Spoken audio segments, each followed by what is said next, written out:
আন্দোলন করতে গিয়ে যদি কে আইন হাতে নেয় তো পুলিশের কাজই ওকে আটকানো। এসবই স্টান্ট। 300 500 কে আছে এমপি?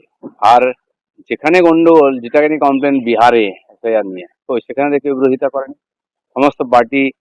PLA 2 দিয়েছে, তারা সহযোগিতা করেছেন, তারপরে এই যে এত বিশাল সংখ্যায় ভুয়ো ভোটার বাদ গেছে, এটা তো জেনে গেছে সবাই যে এটা বাস্তব আছে। খালি নিজেদের অস্তিত্ব রক্ষার জন্য এরা লড়াই করছে না।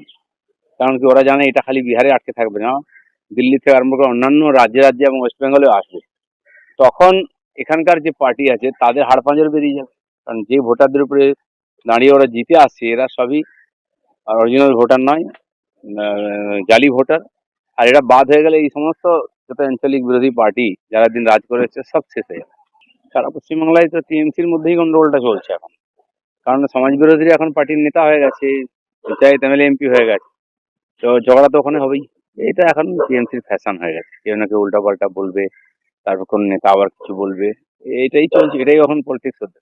ভালোই তো, ডেভেলপমেন্টের সব কাজ হয়ে গেছে, খালি এই কটা বাকি আছে।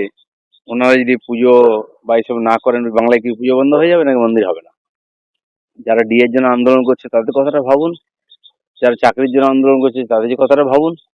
বাকি অন্যান্য সুবিধা, হসপিটালে কি করে ডাক্তার আসবে, পুলিশ প্রশাসন কি করে ঠিক হবে, এগুলোও তো ভাবার দরকার আছে সরকারের। এগুলো বাদ দিয়ে এখন মন্দির তৈরি করলে খালি হবে নাকি? দেখুন, বর্তমান ভোটার লিস্টের উপরেই তো ভোট হয়।